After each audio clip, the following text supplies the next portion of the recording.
I'm purposefully not making pop music anymore because that doesn't really make me happy. And when I reached the height of that pop mainstream success, I was left a bit empty.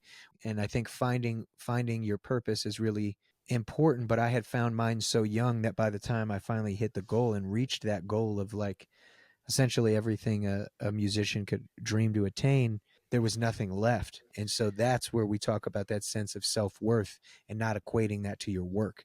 And when I realized that, I found myself much happier, which is still a struggle every day. I'm a human being.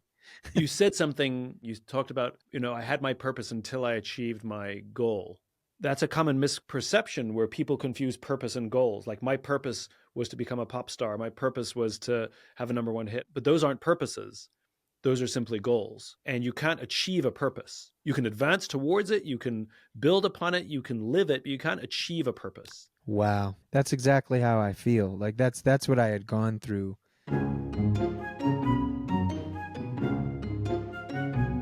Do you prefer Bobby or Logic? Even though I like Bobby Logic. Oh my goodness, dude. We made it work. I mean, we get an A for effort. Yeah, no, for sure. But you don't understand, bro. I just talked to my mom for the first time in 15 years on the phone. What? Yeah, I know. That's why I was like a little late to start. I hadn't eaten. There's a whole thing. Anyway, you caught me at a crazy ass time, dude. Okay, I want to know. A, why haven't you talked to your mom in 15 years? Let's start there. Because she was very abusive and mentally unstable when I was a child, but I know that was due to her own abuse throughout her lifetime, which led to her mental decline, and essentially just kind of ruined her human experience on this earth. And then it was she's had a crazy ass life. You know what I mean? How old are you? I'm 34. So 15 years ago. So this is up until you're 19. So you haven't talked to your mom since you were 19. And when you say she had her own challenges and she had a crazy life, what was her life? Well, it's super deep. You know what I'm saying? From just like physical and sexual assault and abuse and all that kind of stuff. It's just something it stayed with her. She has PTSD and trauma and a lot of that stuff that I had to deal with, like when I was a kid. You know what I'm saying? Like she almost killed me when I was a kid. She like almost choked me to death and stuff. And wild stuff, man. Just being around, having killers and murders and robbers in the house. And she's an addict, and so is my father. So being surrounded by violence and drugs and guns and craziness makes for good books. You know what I mean? So, and how did it come about that you talked to your mom just now, like literally just before you got on with me? Who reached out to who? I had tried to talk to my mom for a couple years, or just over the years. I would like reach out, or I'd talk to a brother or a sister, and they kind of be like, nah, like, don't, like, she's not really in a good space or this or that. It just never kind of worked out. And then I talked to my brother like last year or the year before and told him that I wanted to speak to my mom, because she's getting old. She's 63, you know what I'm saying? So, and she's done a lot of drugs in her day. So I'm like, that time's going to come, and I had already previously like kind of forgiven her for all the stuff that she put me through as I've grown and matured and aged as a human being, and, just come to the realization of essentially she was just a broken person at that time. You know what I mean? And she had told my brother if he wants to talk to me, he can write me a letter. And that really hurt me because I just wanted to hear my mom's voice, because it had been so long. And when I talked to her today, though, she was like, that wasn't my tone. So I kind of took it like, if he wants to talk to me, he can write me a letter. I'm like, what kind of shit is that? I just want to talk to my mom. Mm-hmm. But she was like, no, I just wanted to see where you were at mentally. She was like, before I put myself in that, because maybe I was upset or angry or wanted to, which is not who I am. But she's even told me, she's like, I haven't followed your career because it just hurts too much it hurt too much to see you or whatever. So anyway, needless to say, it was a crazy conversation. It was super positive and very nice and great. And I just hadn't eaten and I was starving, so that's why we had to start a little late. Good way What to did you talk? start the pod, though. To hear this from you is it's a perfectly good thing to start talking about. Um, uh, a lot of people who go through childhoods like you had uh, don't sound like you now, or maybe they do, but many years later. Um, you know that you have forgiveness. I'm very curious about people who go through extreme difficulty and abuse and things like that. How they get to the point of forgiving the people who hurt them. I think it's looking at it from a realistic standpoint, because how can you actually be like angry at a drug addict? You know what I'm saying? Like a person with a disease. Like how could you Yeah. be angry at, someone with mental health issues? I think we tend to, as human beings, we do that. Like if you have a dad who was abusive or this or that, but it's like he himself was abused, so because of that, he was never really the right figure in the first place, but he was the only figure there. So then you can hold that resentment, you know what I mean? But I think as you age and grow and get older, it's like, there are some straight up evil people in the world. Mm.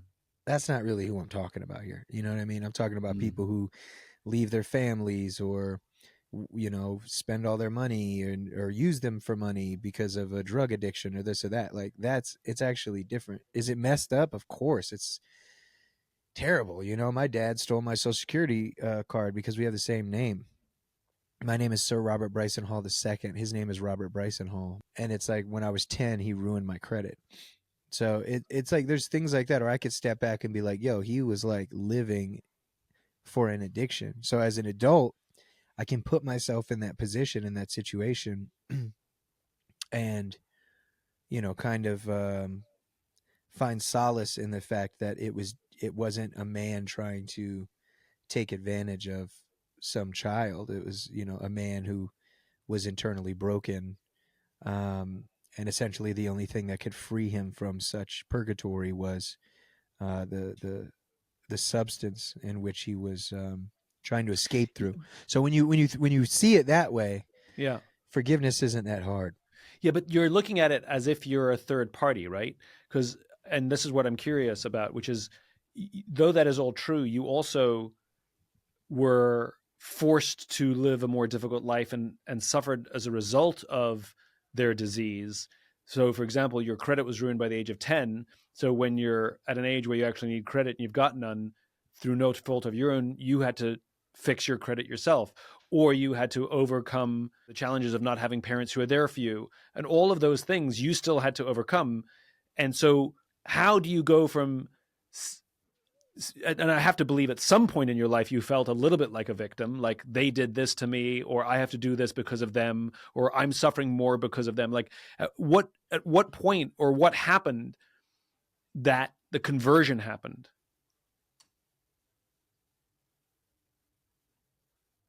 Because there's no way you went through that and you were fine with it the whole time and had forgiveness in your heart from the beginning. No way. No, I definitely didn't have forgiveness in my heart the whole time. But what was crazy is I always had this sense of I had common sense. So like, I walk in on my father smoking crack, trying to deny it in the bathroom, and he's like, and I'm like, oh, okay, don't smoke crack. I walk in on my mother bloody and beaten by some random dude she brought home, and I'm like, this is not how you treat women. My brothers are in the streets shooting guns and resulting in certain things I won't even say publicly, and I'm like, maybe I shouldn't run around the hood. Like it's just as it's happening, that was where my mind was. Mm. So I don't know what that is, man. I don't know what you call it. Regarding forgiveness in specific, I think that was more so just maturity, growth, and especially fatherhood. It puts things into perspective. I think about the things that I endured and went through based upon decisions made, or rather not, by my parents, primarily my mother, And I look at my child and think I could never do that to a kid. I could have never done that to this pure soul. But I think that's also what makes me awesome. You know what I mean? Like if I'm just being real, like it's like I'm not going to do that. Like so those experiences that I went through taught me um in great detail how to be the best father in me that I can be. And I mean, I still ain't shit. You know what I'm saying? Like I'm still trying to figure it out. I'm floating on a rock, you know what I mean? But I think I'm doing okay, and that makes me happy. It makes me happy that my kids love me, and I'm there for my wife and my friends and a support system. I was talking to my homie yesterday, man. I don't really get a lot of days for myself, so I've been trying to um, give myself a personal rest day just for me. And my homie was hanging out with me, and I told him, I was like, man, I got so much on my plate. I just filmed this movie. I'm going to star in another movie. I got this album done. I'm working with Seth MacFarlane on another album. I just started this other album. My novel's about to drop. I got another one I'm working on. I'm writing this 3 scripts, all this. And I was like, man, it's just a lot. Hey, doggy. And he was like, it sounds self-imposed. And like I knew that for a long time. Mm-hmm. But the way he said it to me, it hit me in such a way where I was like, oh, I am doing this to myself. I am kind of adding this stress and this weight. Okay, why are you breathing so damn loud, doggy? Run, go. I love you. I am adding this stress and this weight to myself. And I like it. And I think the thing that I like about it stems from the fact that I never really had much to do as a child or much to distract me. And so I would fall into creativity, and I would fall into work. And without question, I'm a workaholic. I can't not work. Even on my off days, yesterday, I was working on 30 pages of a new script at midnight. Like it's just who I am. And it all, I think, stems from the fear of not wanting to be what the surroundings were when I was a child. You know what I mean? My parents didn't work. These people around me didn't do anything, and I didn't want to do that. I think the good part of it is although I am a workaholic, I know that I have a healthy relationship for the most part, and on most days with my work, and I don't ignore my family or my children, and I have mandatory days, weekends, no matter what, just me and the family, no work.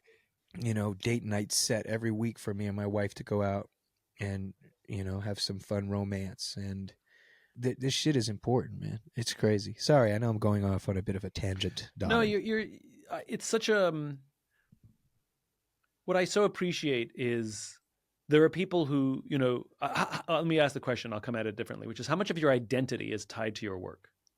Do you have an identity separate from your work, or are your work and your identity intertwined? It's a deep ass question. um,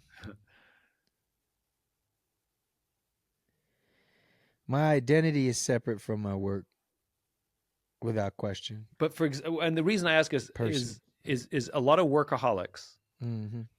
their identity is too intertwined with their work, where they are strong, confident, good people so long as they're working hard, doing good work, and having success. And if they aren't, or they have a setback, they'll be defensive about the work, but really they're defending themselves. No, I'm not. I'm not that way. Okay. Like what my work. It's weird, man, because it is a part of my identity, but it's not solely my identity. Like I said, it's a health. You have a healthy separation, without question. because Yeah, I would argue that my work is a reflection of my identity, but my value of myself is disconnected from my work. So I can have a serious work setback, and I don't think of myself as a failure.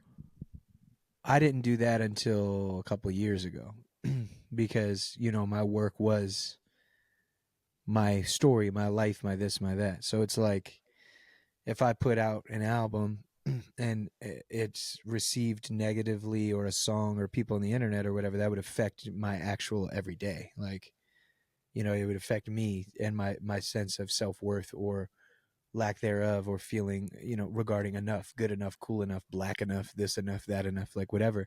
And it would really mess with my mind deeply. Yeah. I was Yeah. very depressed. And even through having my first child and through COVID, like trying to discover and figure that out. And once I truly understood this sense of self-love and appreciation for myself, away from my work, Yeah. that's when I had it. So yeah, I think it's funny. I think it was that thing, Yeah. but it's not anymore. So when you had said it, I was like, no, I don't feel that way. It's crazy. And I feel very much so like yourself. I feel that my work is a reflection of me. I'm not a reflection of my work. And Yeah. and my work is the ethic behind it. I'm like Edison 1,000 times, however many times, until Right. that light goes off. Like that's just who I am. Whether I'm playing a video game and I'm trying to beat the boss, and I'll be there for 8 hours. Or I learned the Rubik's Cube, learned how to learn the Rubik's Cube on Thanksgiving 2014, and I locked myself in a room for 16 hours, however long it was. It was like, I'm not leaving until I can solve the Rubik's Cube. And then I did it, and learned every single algorithm, every level, every step. Like, that's who I am. um What's funny, yeah. you come from two, both your parents are addicts. And what's interesting is it seems like you have it in you. They say addicts are children of addicts. I am 1,000% an addict. And so you get addicted to the things you get addicted to. It sounds like are just healthier than crack. Low bar, I grant you. But that is a bar. Literally, that's a It rap is a bar right bar. there. Yeah, you just snapped. No, for sure. Like, I was never into hard drugs, anything like that. Even with alcohol, I've always like watched it almost over to the point. I remember talking to my therapist, and she was like, "You don't have a problem with alcohol. You have a problem with alcohol." I was like, "What?" She was like, "You just overthink alcohol because of your parents." She was like, "You're fine." And I was like, "Oh," like, so that was a couple of years ago. And I've just like had all these thoughts regarding addiction and this and that. And my thing is, I have to be doing something. One of my hardest points was actually last year, um, when I felt like I didn't have anywhere to put my creativeness, and I was drinking a little more than I should because of that. Kind of definitely using alcohol as a form of self medication, not to the point where I'm fucking drooling and falling all over the place or anything like that. To really turn the voices in my head down, because they never stop. Intrusive thoughts of creativity and stuff like that. But the question is, if you feel that you genuinely have no outlet, it feels as though that those voices that are generally there to aid you have now kind of in many ways become a foe. And so, I drink more than I should because I didn't know what was next for me. Mm. And then it hit me like, I was trying to turn these voices down, and it's not that I need to turn them down. I mean, don't get me wrong, nightcap, you got to enjoy a good nightcap, you know what I mean? But it's like trying to turn shit down because I didn't know what was next. And so if my mind is forever going, and it's usually thinking about like a scene or a lyric or a novel idea or this or that, now it's like, is my health okay? Like like health anxiety, and I'm overthinking that and my future and money, and like, oh no, like what if I just did this? What if I stop working? Is the money going to go away? Am I going to go away? I'm purposefully not making pop music anymore because that doesn't really make me happy. And when I reached the height of that pop mainstream success, I was left a bit empty. What do I do now? And then it hit me one day that it's not just film, but it is film. Film is my true future. That's where I'm putting 100 billion% of like my energy towards. Mm-hmm. But it is music. It is novels. It is like I had to realize like it doesn't have to just be one thing. And I think finding your purpose is really important. But I had found mine so young that by the time I finally hit the goal and reached that goal of like essentially everything a musician could dream to attain, there was nothing left. It's like Michael Phelps, 8 medals. Like, then what? Your body's Mm-hmm. not what it used to be. Then what? You woke up every single day, jumped in a pool every day of your life, Mm-hmm. and now you're in a desert. What are you going to do? You know what I mean? And so that's where we talk about that sense of self-worth and not equating that to your work. And when I realized that, I found myself much happier, which is still a struggle every day. I'm a human being. You said something. You talked about, I had my purpose until I achieved my goal. You said, and I think if that's what you meant, that's a common misperception where people confuse purpose and goals. Like my purpose was to become a pop star. My purpose was to have a number one hit. My purpose was to win 8 gold medals, become the most medaled, Olympian of all time. But those aren't purposes. Those are simply goals. And you can't achieve a purpose. You can advance towards it. You can build upon it. You can live it, but you can't achieve a purpose. Wow. That's exactly how I feel. Like that's what I had gone through. Yeah, you know what I mean? So I hear you on that. Yeah, that's what And it I think was. that's where people get confused because you try lots of things looking for your purpose, or you set these goals thinking that you're living your purpose. And the two are easily confused because both require lots of energy and lots of passion. Like whether you want to be on Broadway or you want to be a singer or you want to be an actor or you want to go to law school or you want to get into Harvard or, whatever this outsized ambition is. And it feels like purpose because you make sacrifices for it, which you do when you're purposeful. You're fixated on it. You can see it. You can smell it. But the problem is it's achievable. Or worse, what if that is you confuse your goals and your ambitions with your purpose and you don't make it to Broadway and you don't become, a multi-platinum selling artist? Then what? My purpose is to create. That's really what it is. To create, to entertain, to inspire. That's what it is, because I've been inspired, taking my inspirations and wearing them on my sleeve. But it took a long time. It takes a long time, man. You know what I mean? Look, and I mean, I've learned it young. Like I'm 34. That's I was another going to say, thing. you're pretty much ahead of the game. Yeah, but it's like the game makes you think, like, especially the hip hop game and like mainstream media. It's like, oh, you're 34, you got wrinkles and your hairline's going a little bit, and that's it, that's over. You know what I mean? So I had to make a switch of realizing, like, I'm not making music for teeny boppers no more. You know what I mean? I'm not making music for kids. I'm not a kid anymore. It's like when I'm rapping on songs, I'm rapping about like doing your taxes and like, being a successful person and like, you know what I mean? Like it's different. When I was younger, albeit, very still positive and, in that lane, I was still, just rapping about young people's shit, and stuff. And so for me, yeah, my purpose is to create and write and spread a positive message. Like that's all it is, and I think I thank you for this, because like this is Well, already off jump like a core memory, because you kind of helped me be able to put it into words that I couldn't even explain, but I knew inherently and deep down in myself through a sense of uh, a moment of self discovery, say 10, 11 months ago, when I decided to fund my own film for a few $1,000,000 and really dive into that, which isn't out yet. But that hold fear. on. Hold on. I want to push you, which is you went from conflating your purpose with a goal to conflating purpose with an activity. My purpose, you said, is to create and write and make inspiring stuff, right? Yeah, my creative purpose. Yeah, as an artist. Yeah, my purpose is as an artist to So express wait. So what's myself. the difference between your purpose as an artist versus your purpose as a person? Because I think my true purpose as a person is to just set a good positive example. But I think Ah, that I am an artist. Like it is my identity. Like that is a real thing. Like it's who yeah, I am. Like I'm not saying my work. There's a big difference. But like I'm an artist, you know what I mean? You look at, and I'm not comparing myself. I'm saying you look at Da Vinci, that's not just a guy. You know what I mean? It's like that's Da Vinci, you know what I'm saying? Or right. this or that or Prince or whatever. It's like that's who they are.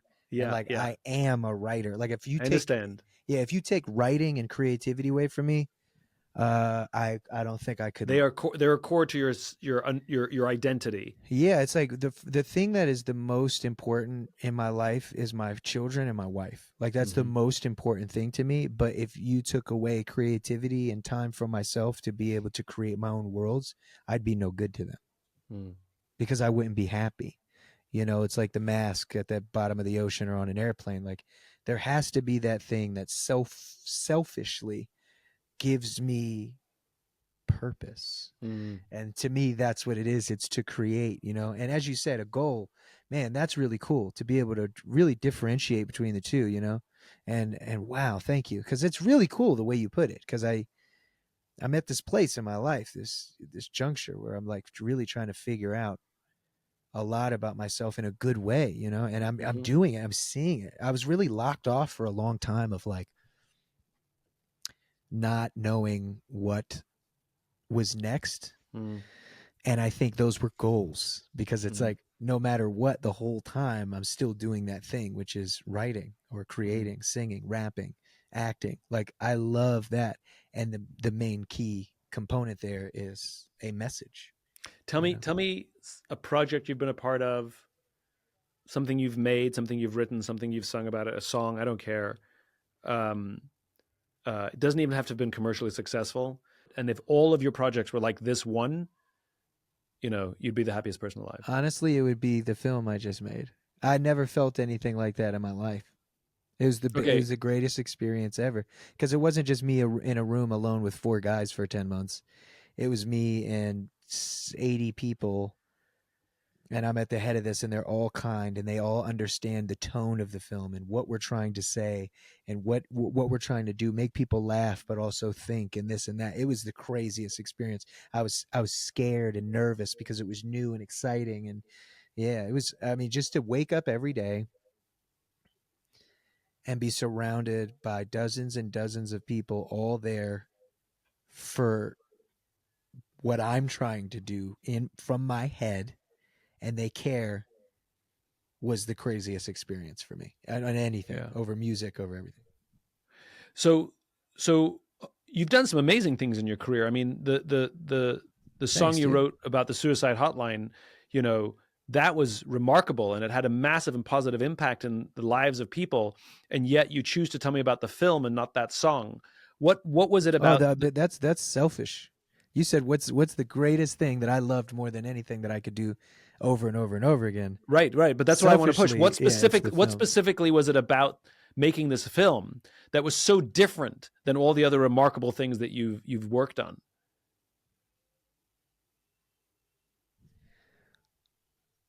I think the thing that was, sorry for the Elon Musk pause.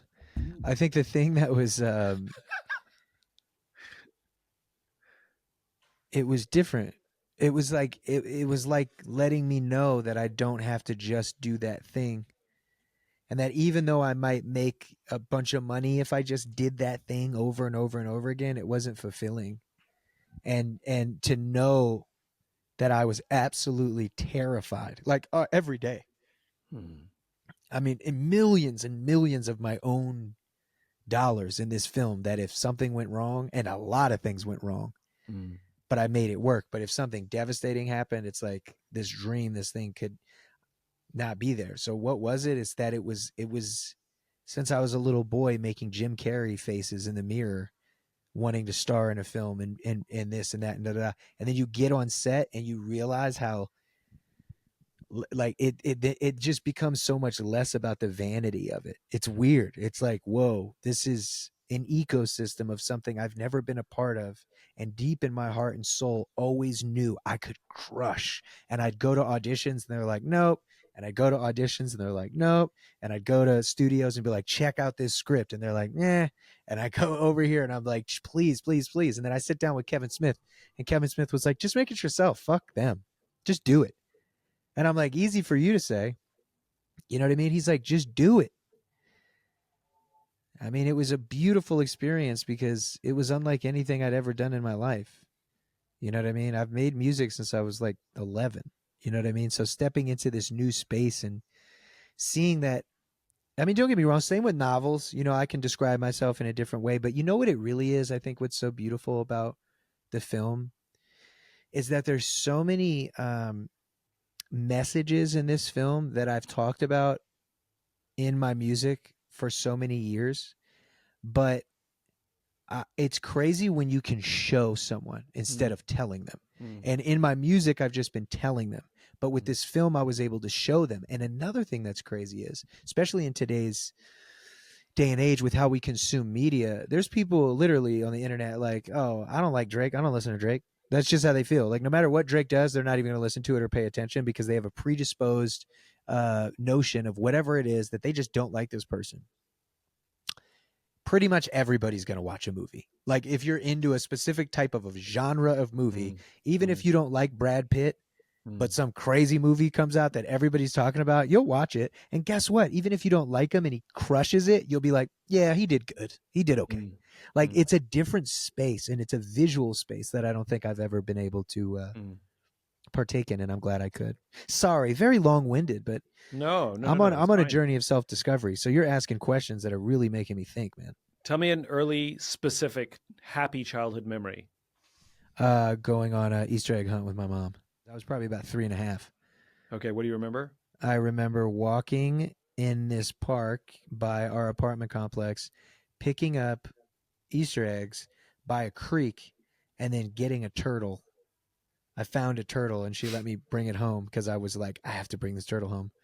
And then I put it out on the balcony, and the next day it was gone, and I think it jumped off. But now later in my life, I realized I went to sleep. My mom said, I'm going to get this turtle the hell out of here. And she I know you had a difficult childhood, but there were some happy moments. What was it about all of your memories that you think that this one stands out? I don't know. It's probably just more so the first one that came to mind. You know, you said, Okay. "Give me a memory," and that's one that popped out. That was happy. Yeah, but there's not too many of those, if I'm being honest. But play with me here a little bit. So, like, what is it about that memory that is happy that makes you smile? I mean, I'm sure there were other happy things that you've forgotten. Can you turn that off? Probably that for me personally, in that specific moment, there was no, screaming or yelling and money issues or this or that or blah blah blah blah blah. It's the fact that Yeah. it's that it was a happy memory Yeah. because Yeah. there's so little, man. So it's just the fact that that other shit wasn't happening in this Yeah. specific memory. It was just me and my mom. Another one is being under a weeping willow with my mom and eating lunch, having a little picnic, which is crazy. Say more. Um, I remember that, yeah, just by this lake in Montgomery Village on the way to Germantown in Maryland. But that's it. Like I have snapshots. I don't have like complete like, and then we did That's this and interesting. went here. Like that doesn't Yeah. Yeah. exist. Yeah. So interesting. So now tell me a memory, a very clear memory that I can relive with you as if I'm reliving a movie with you. And come up with a particularly difficult one. Oh, here's a good one. So when I was about 4.5, almost 5, there was these two kids, these like little white kids that lived in the neighborhood, and they never wore shoes, which I thought was weird. So this is actually going to go deep. So they never wear shoes, and they'd always walk outside without shoes, and they would always try to convince me to take my shoes off, and I was like, no, I don't want to take off my shoes. And then there was this one day they were like, hey Bob, we have a cigarette, go ask your mom for a lighter. And I was like, what? And they're like, yeah, tell your mom our mom needs a lighter, because we told our mom your mom needs a cigarette. And I was like, okay, that was from me. I don't know why that thing just went off. So I was like, okay. So I get it, and then we end up Oops. walking like through this these woods near the back of our apartment complex, and we have to go through these thorn bushes, and they end up crying, and they start crying, and they're crying because they don't have any shoes on. And me, I'm just like, fucking told you, man. You know what I mean? Like, don't be walking outside with no shoes. And then we make it Mm, to this specific space with this other kid, Ian, and they start smoking the cigarette in the mm, bush. Ian doesn't want to do it. He's like Cartman, like, I'm going home. So he goes home, and they're like, come on, Bobby, do it, man. Just do it. So I take a puff, and he's like, no, you got to inhale it. And I'm like, bro, we're 5 years old. What do you know about this, right? So I'm like, okay, I do that. It's so disgusting. Ian's mom tells all of our parents. My mom sits me down. She's like, I can't believe you were smoking, blah, blah, blah, blah, blah, blah, blah, right? This is a good memory. mm, And so she sits me down with my stepfather, who actually was killed by the police in prison, or the guards. Long story short, whatever, that's a different situation. And he sits down. His name was Tony Bransford. He has these big ass fucking hands like cinder blocks, right? He was French and black, so mixed guy, very very brown skin, chocolate fella. And he goes, and he had this voice to him, you know what I mean? And he was like, she was like, you know what, Bobby?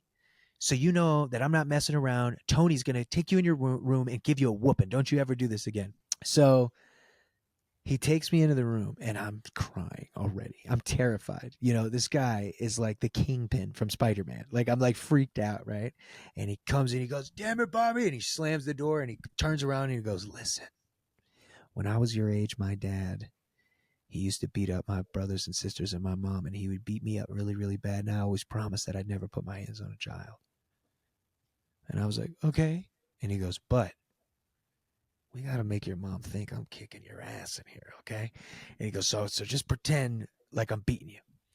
So he's clapping, and I'm like, oh, shit. Oh, Tony, no. Oh, stop. And he goes, good job, good job. Oh, Tony, no, please. Oh, oh. And he goes, okay, that's good. All right. And then he leaves, and I'm still in there. I'm like, oh, oh. And he comes in, and he goes, shut the hell up. I can't be in here kicking your ass and out there at the same time. And I was like, oh, okay. And it was one of the sweetest things that anybody's ever done for me. That's beautiful. So what I find really interesting is you use the word terrified to describe the film.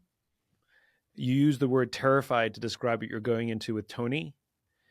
And both the sitting under the willow and going egg hunting are not really fully complete memories. They're these little snapshots.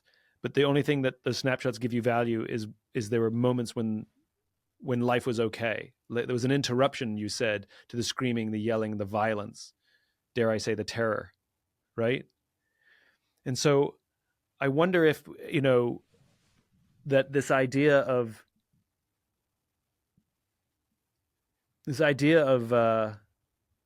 facing terror, and not in an aggressive way, but finding a way around and through it, is part of this.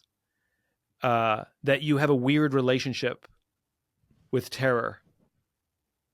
And the experience you have with Tony is not dissimilar to the experience you have on the film, which is absolute terror, but thanks to someone else. Thanks to the guidance and support and advice of other people. Because you said that. You said the best thing about the film is it wasn't just me. It was all these people who helped me get through this. Yeah. Right? And to some degree, you've a little bit become Tony, which is you're sort of helping people face their fears in a way that they didn't expect. Like they're standing there petrified, and you're like, no. I'm going to get you through this. And you look at some of your work, it kind of does that. It's kind of a helping hand. I just find that interesting. Yeah. I just think I like to help others because in many ways I didn't have anybody there for me. So I've spent a lot of my time trying. You didn't, and you did. There was moments, though, you got to understand, there was nobody that I could ever go to and talk to. Yeah. There was nobody to guide me.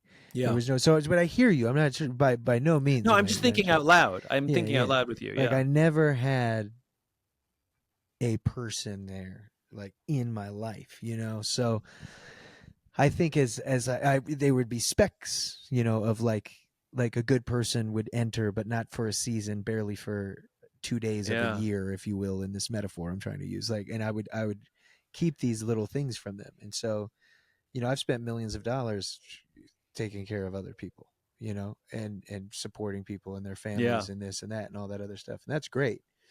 But I find myself at a very selfish point in my life, in a good way, where I'm really just focused on me and my family and, just trying to figure shit out. Because I don't know it all. You know what I mean? I appreciate your sense of discovery. The other thing you talked about before, which I was drawn to, what was the term you used? Invasive creativity. Yeah. And I think I suffer from invasive creativity as well. Because I'll lie awake at night. I'll get 3 hours or 4 hours of sleep. And people are like, why couldn't you sleep? I'm like, oh, my mind wouldn't turn off. Or I woke up in the middle of the night to pee, and then like the mind starts up again, and I couldn't turn it off. And it's not bad. I'm not depressed, necessarily. I'm not like dealing with something difficult necessarily, but rather it's like a pinball machine of ideas, and I don't want them right now. It's intrusive thoughts as well, I really don't think But any. who doesn't have intrusive thoughts? No, Like, exactly. our But minds wander. We think about things we don't want to think about. We replay the events of the day. We create false narratives about people or about ourselves. Like, it's all intrusive, isn't it? exactly. I think the thoughts that become conscious are the ones that we grab on and then either obsess over or kind of begin to dig into. So any thought, right, that plops into your head, is it really yours?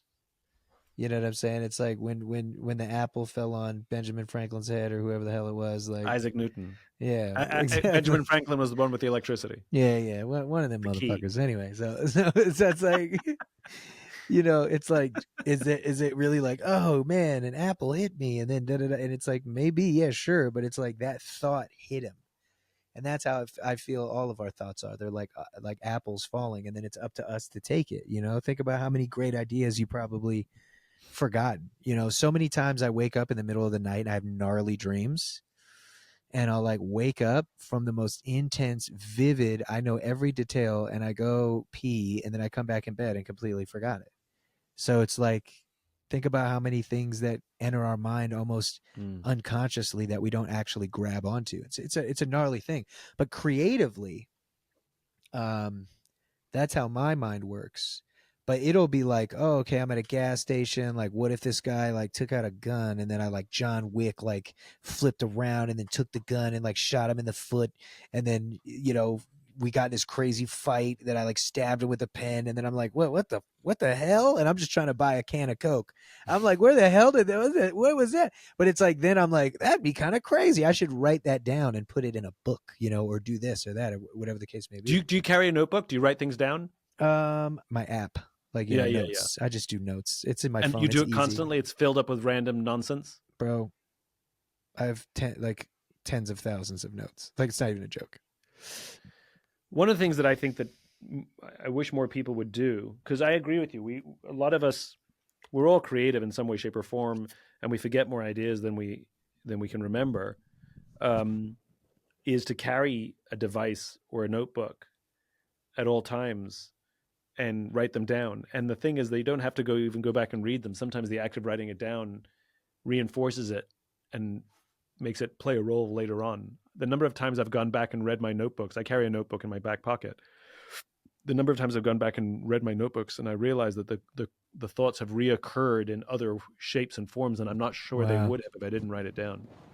That's really cool. Yeah, no, I love it, man. It's a wonderful thing. Like, I'm sitting on at least 20 script ideas for a film. I'm sitting on, like 3 or 4 fully fleshed out films. Yeah.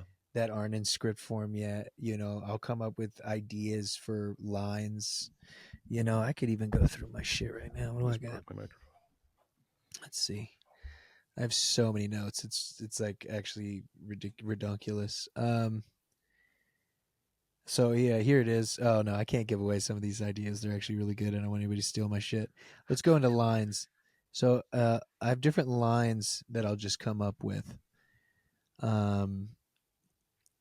Right here, my lyrics make people third month. So I guess that's a line that I ended up coming up with that turned into something else.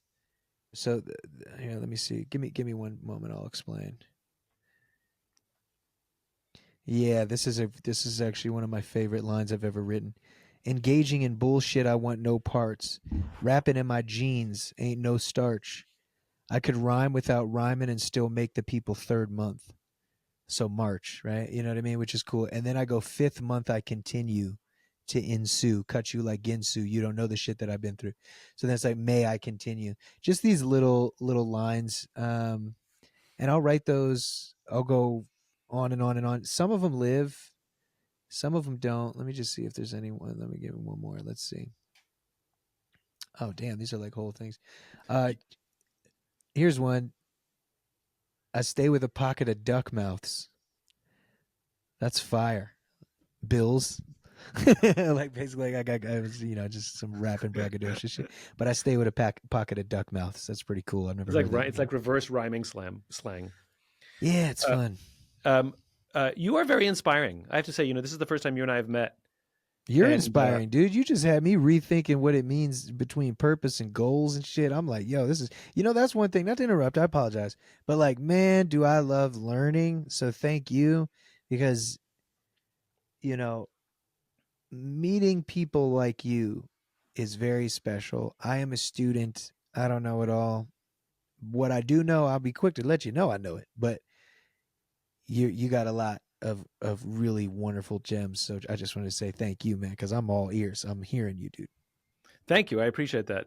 You touched upon something that my favorite leaders say. All my favorite leaders, when I meet them and you ask them about them, they all say, look, trying to figure it out. They all say, not sure we're getting this entirely right. They all say, I've done things like this before, but this is the biggest thing. I don't know. I'm not 100% sure. It's confident self-doubt, which is and I think people confuse uncertainty and doubt with lack of confidence, and they don't go together. I think weak leaders say, oh, I don't know what I'm doing. This is the first time I've ever done anything like this. I don't know. I don't even know where to begin. And the great leaders, the ones that are like, look, I don't even know what I'm doing. I'm figuring this out as I go along. And you get a sense of like self-confidence and doubt are go together really, really well. And where it gets bad is when we have and I think when people, as I said, confuse their identity with their work, or think that if they tell everybody how great they are at everything, it'll make them feel better. But the opposite is true, which is owning doubt and having confidence in doubt and having confidence in lack of knowing is incredibly empowering. And the more that I've owned my stupidity, like I don't know that I'd call it stupidity. I think I call it ignorance. Big difference. Well, okay. You're the not more that I've owned man. my ignorance, some of it's stupidity. Like I remember when I was younger, I got those things confused regularly where I had to prove how smart I was so that people would take me seriously. And just probably I got lucky that some people saw past that nonsense and were able to dig a little deeper. That's just being young. That's just being young. But I think one of the things that a little bit of experience and a little bit of age provides is there is the incredible power that comes from owning ignorance and taking pride in your ignorance and being fascinated and curious in your own ignorance. Because you ask more questions and you're more curious, and I just love that. I'll give you a funny story, please, that sort of captures the value of ignorance. I did this little challenge that somebody challenged me to, and I can challenge anybody who's listening to the same challenge because it's more difficult than you think, which is don't tell a single lie, absolutely zero lies for the next 48 hours. Everybody thinks they're super honest until you take this test, right? Like, but damn, we talking like your auntie is like, how do I look in this dress? And she kind of, she might be nothing. Oh, now, shit. Now hold on. Let's not confuse. Like, let's not confuse honesty with meanness. Okay. Right? Where, but so we saying white dress? lies are you okay? You wouldn't say you look fat in that dress. You'd be like, I like the other dress on you better. But she only showing you the one dress. Auntie, I think I think that there are other things that would suit you better. Okay. Right? All right. You don't have to be mean to be honest. You just have to be honest to be honest. You just have to tell the truth. Right? And so, yeah, every little white lie, like we all do it. You're sitting in a restaurant having a meal and you're complaining to your friend that this meal is cold, this meal is salty, and then the server comes over and goes, how is everything? And everybody looks up and goes, yeah, it's fine. Everything's good. Yeah, everything's fine. Lies, absolute lies. That's some Seinfeld shit right there. That's absolute funny. lies. And so now I don't like make a point to go out of my way to like complain about food unless it's like really, really, really inedible. Yeah. But if it's just a little bit like annoying, and a server comes over and goes, how is everything? I'm like, okay. I'm saying, if I'm honest, it's a little salty. Wasn't going to tell you, but you asked because that's the deal I've made, right? Anyway, but I digress. I took this challenge from someone not to tell a single lie for 48 hours. Try it. It is incredibly difficult. You don't realize how many stupid little white lies we tell on a regular basis. And I happened to have this meeting coincidentally within this 48-hour period where I went to Washington and I had a meeting with the head speechwriter for a senior member of government, right? Flex. And I'm sitting in this beautiful office in the Capitol with these vaulted ceilings and these frescoes. And the speechwriter comes in and she sits down. And the first question she asks me is, how much research have you done on the congressman? Now, on any other day, I would have said a little, just to save face, just to not look like a freaking moron, ill-prepared and unprepared for my meeting, right? But she asked me the question, I literally I thought to myself, shit, because I'm promised not to tell a lie. So she goes, how much research have you done on the congressman? And I said, none. And she said, okay, let me tell you then. She wasn't testing me. She was finding out what my baseline was. And depending on my baseline, then she would explain everything that I needed to know. And if I had lied and said a little, she wouldn't have told me as much, but she told me everything I needed to know. Now, it went well in that period, in that particular, it could have been humiliating. She could have said, you came for this meeting without doing any research. What the hell were you thinking? That could have happened. But I learned that telling the uncomfortable truths more often than not, sometimes they humiliated me, but more often than not, I got more information than I would have if I had told a white lie to save face and to protect my ego. And this is where I think I started to learn confident self-doubt, or confident doubt, or confident ignorance. I kind of like that term, confident ignorance. Yeah, confident ignorance is awesome. Confidence, not to be mistaken with arrogance, which some people will try to throw on you, and you fuck them. And ignorance, not to be confused with lack of intelligence, with lack of self-esteem or self-worth or stupidity. Yeah. Ignorance just means I don't know. When I was young, people would talk to me about movies, like older people, not older, but like when I'm a teenager and they're like older 30. than you.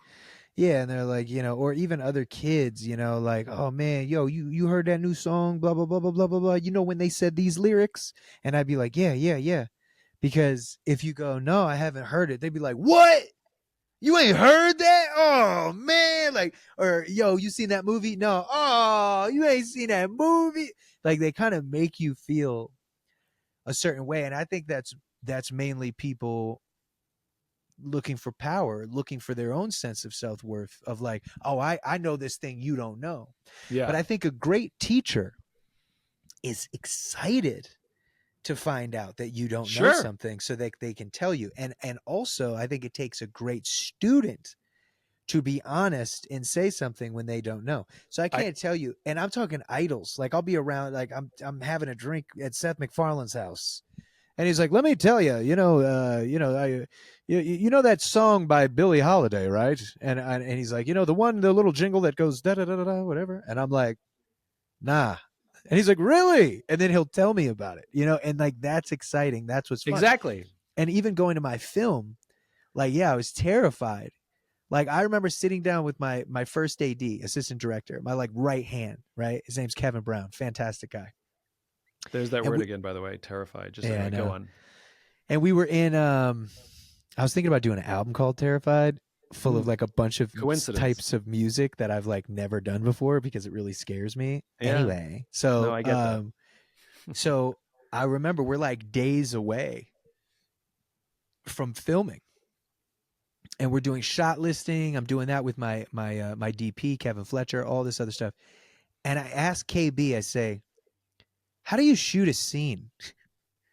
Like, I'm the director, dog. Like, you know what I'm saying? And he just looks at me and he's like, well, let me show you. And he just takes out paper and he's like, okay, you got your person here and your person here, and you do over the shoulder coverage here and this and that, and you got your wide. That's pretty much it. And I was like, oh, okay, cool. But there's an important nuance here, right? You didn't say, how do you shoot a scene? Oh, yeah, you're right. Right? Because then he's like, what am I doing here? Yeah. Right? You just went, hey, how do you shoot a scene? And there's that confident ignorance again, right? And by the way, for those who want to practice confident ignorance, there's two ways you can dip your toe into it. When somebody says, have you heard these lyrics? You can say, not yet. I add the word yet sometimes. And the other one, when they say, yo, have you heard these lyrics? I'll say, tell me. Right? Because now I'm empowering them to give me something that I don't know. So they still get to have the power dynamic if they want it, but I don't feel stupid. I love that. Tell me. Another thing. Confident ignorance. I really love this. This whole conversation coming down to this confident ignorance has been I love that concept so much. Here's where I All the definitely little was freaked stupid out. thumbs up that keeps coming up that we can't figure out how to turn off has now been worth it, because that's what that is. That's we have confident ignorance right now. We have no clue how to turn off those stupid little thumbs I up, don't know thumb what it down is. Maybe fireworks. it's me. Maybe it's like my finger. I think it's your computer. I mean, Yeah, well, not to be like blamey no, about it. it's definitely my computer. But you know what? Who gives a shit? We're fine. So I wait, mean, I let me don't. tell you this. Let me tell you the story. Yeah. So I am about to do this film, right? And I was talking Yeah. to my producers, Liz Destro and Jordan Monsanto Muse, two badass women. And I was going to go with this different director, a dear friend of mine. And we ended up we weren't able to do it. And they were going to say, Bob, we were going to tell you that you needed to do it anyway. And I was like, what? No, we need to find somebody else. And they're like, no, Bob, like you have to direct this. And I was like, what do you mean? Why? And they're like, because honestly, you see every page, you know, every piece of dialogue, you have the vision for it. And in my mind, I was like, I've never directed in my life. And I was very honest with them. I was like, yo, I can act, I can write. I was like, I don't know that I can direct. I've never done it. And they were like, Bob, trust us. We would not put you in a position. You're spending millions of dollars. You're not going to fail.